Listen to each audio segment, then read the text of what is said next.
In this animated flashback, a cheerful Superman introduces a Supercorp promo, excitedly telling the public how he and Lex Luthor are teaming up to change Metropolis for the better. Lex enters with his usual charm, backing Superman's message and claiming Supercorp is the future. He promises that together they'll share the lessons of Metropolis with the world. But just as the pitch gets more idealistic, the real Lex Luthor cuts in coldly from off-panel saying, "Absolutely not." Lex watches the Supercorp promo with visible disgust, calling it too cute and saying he wants to shoot it in the face. Mercy tries to justify it, saying the focus group loved it and it makes Lex seem more relatable. But he dismisses the cartoon version of himself entirely. He allows the animated Superman to stay, but insists his own image be removed. As he checks his watch, Lex reveals his true plan. Superman will discover Lex's secrets, hear the signal from Lex's watch, attack him, and ultimately send him to Strikers, just as Lex intended to complete Stage 1 and move on to Stage 2, which involves activating Supercorp. Lex lays out his master plan. While he's in prison, Superman will be forced to work with Supercorp, drawing in their shared enemies and finally validating Lex's vision. Mercy questions whether they should activate Project XL, a Superman-powered Lex clone, as a backup, but Lex shuts the idea down, calling XL too unstable and too dangerous. He insists that having a backup plan implies failure, and he refuses to lose. Looking over the city, Lex confidently tells Mercy to trust him. Whatever happens next, Supercorp will work. In the present, Superman is restrained by glowing kryptonite beams as Mercy taunts him, asking if he can feel the power coursing through him. Lena, Lex's daughter, looks on in disbelief, confused and shaken, insisting that the man in the black Superman suit isn't her father. Mercy coolly explains that the being is something new, called XL, a weapon Lex once rejected. She reveals that they've used data from past experiments on Superman, Superwoman, Doomsday, Parasite, and others to bring this creation to life. What started as a way to access Lex's memories has now evolved, and according to Mercy, the world no longer needs Superman. It needs the Lex. As glowing green energy swirls around them, Mercy confidently declares that the world needs a Lex who can save Metropolis. Just then, XL emerges from the chamber, confused and surprised, asking what's happening. Mercy calmly begins to explain that recent events made it necessary to wake him. XL starts to recall his deep hatred for Superman and his love for the city, but also admits he feels something more. His thoughts are interrupted as he notices Lena nearby, stunned, and asks, "Lena, what are you doing here?" Lena gently calls out to her father, but XL sternly tells her she should be with her grandmother, not here. When she resists, he angrily swats her aside. Spotting Superman and Lois, XL grows suspicious and demands answers from Mercy. Mercy calmly explains that they tried following Lex's original plan to work with Superman and Lois, but the pair ultimately turned against them. The Lex clone accepts Mercy's explanation, claiming they could never be trusted, and now he has the power to punish them. Lena, shaken, pleads with Mercy, asking why she's doing this. In a quiet moment from days earlier, Mercy stands alone in thought as Lex approaches her from behind. He gently wraps his arms around her, and the two share a calm, intimate pause. Mercy asks how much he remembers, his voice steady and composed, says he remembers her. On a balcony overlooking the city, Lex tells Mercy he remembers everything from before Brainiac. But despite that, he no longer feels the anger and resentment he once did. What he feels now is peace. Mercy, frustrated, questions how he can abandon everything they built together, especially their plan against Superman. But Lex insists they no longer need that plan. They could just leave and build a new world together. Holding her hand, he gently assures her this is the real him now, and that the evil man she once knew is gone for good. As she struggles with this revelation, XL's narration cuts in from off-panel. Mercy is doing what I told her to. With terrifying ease, XL lifts Superman by the throat, boasting that he's now free to demonstrate the genius behind his creation. He viciously slams Superman into the ground while saying he was built to kill Superman. then hurls him into Superwoman, sending both heroes crashing through debris. Explosions erupt around them as XL smirks, calling Superwoman just a bonus. Watching the brutal assault unfold, Lena cries out for her dad in horror as her belief in him begins to shatter. At Stryker's Island Penitentiary, the real Lex Luthor is marched through the halls in restraints, surrounded by heavily armed guards. Despite his warnings that people are in danger and that they need his help, the guards dismiss him, insisting Superman can handle it. Lex pleads with growing urgency, but they refuse to listen as they believe he's up to one of his tricks. Suddenly, a massive explosion rips through the corridor, obliterating the guards in a fiery blast. As Lex watches in shock, a voice from off-panel ominously declares, "Your time has come, Lex Luthor." Bursting through light and smoke atop her spectral horse, Marilyn Moonlight confronts Lex, declaring that he can no longer hide and that the spirit of Metropolis is ready to bring him to true justice.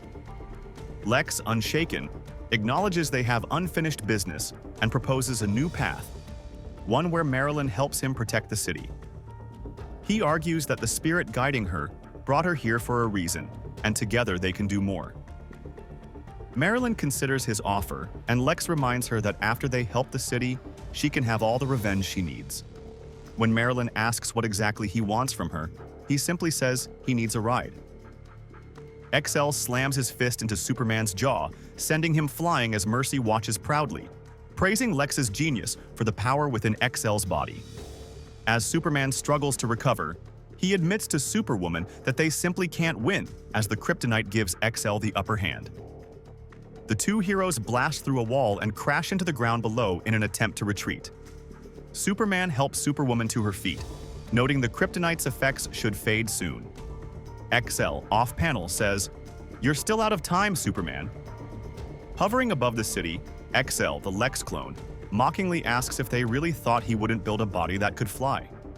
Below, Superman and Superwoman seem unsure as to whether or not they're looking at the real Lex. XL grins menacingly, eyes glowing red, and declares that their suffering has only just begun.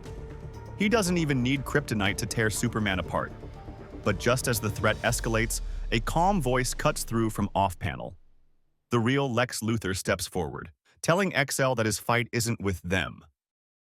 Charging into battle atop Marilyn Moonlight's spectral horse, the real Lex Luthor declares that the fight is with him, not Superman.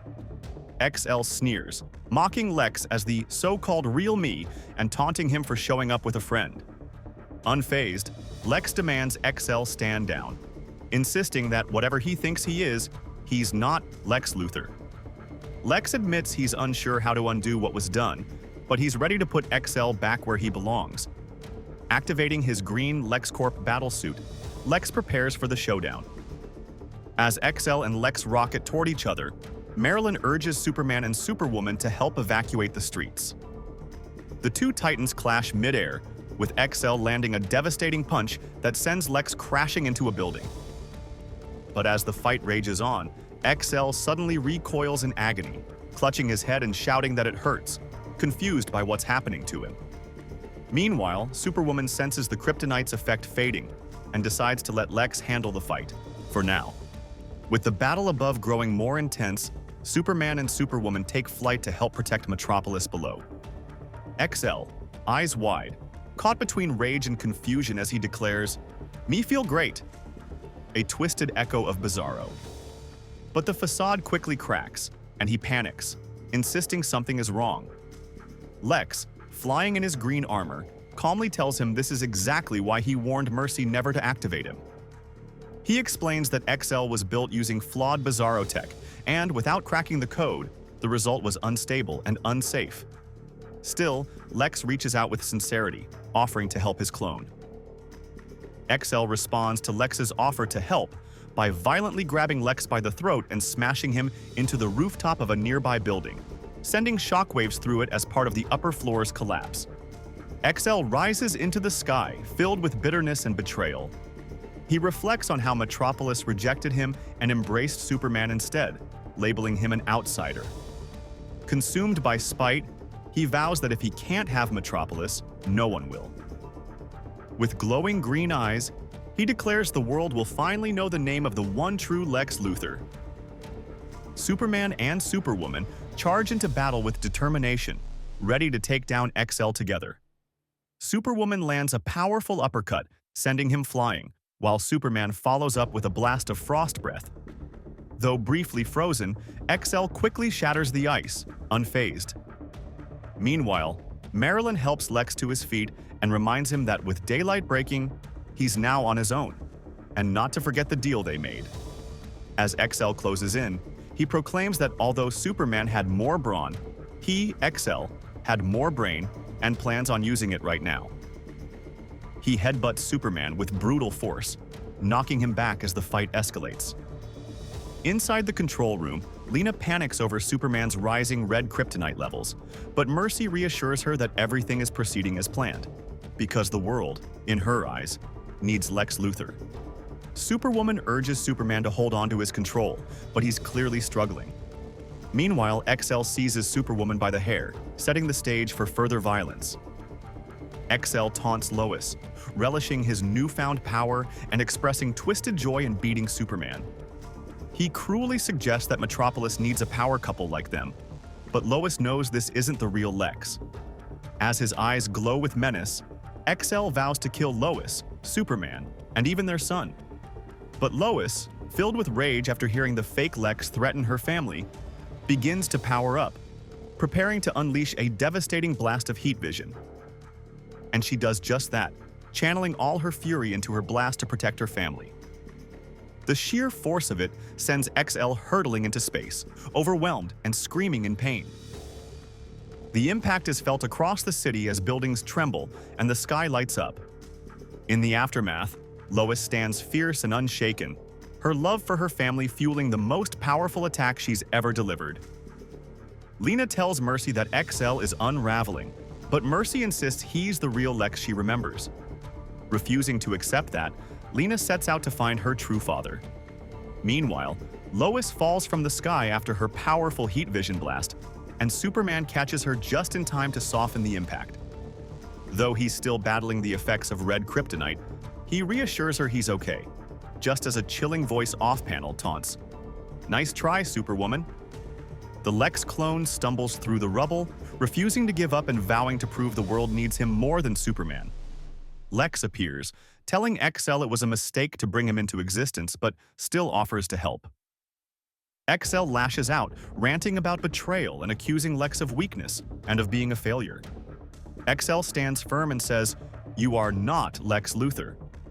But Lex quietly replies, "But I am." Lex, in his armored suit, ends the battle by blasting XL with a powerful energy shot that decapitates him on impact. Superman shouts out in shock, while Lena is stunned and looks on in disbelief. Mercy watches quietly, her expression heavy with meaning, and softly says, "Lex, welcome back." Superman confronts Lex in a fury, demanding answers for XL's death. Lex justifies his actions, claiming he did what Superman couldn't in order to protect everyone and save Metropolis.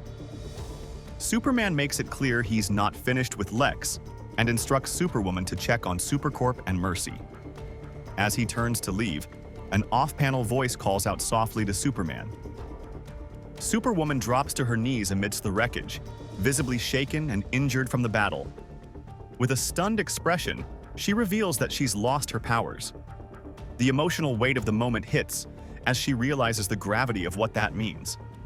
The scene closes on her, powerless and vulnerable, as smoke rises around her, unsure of what's to come.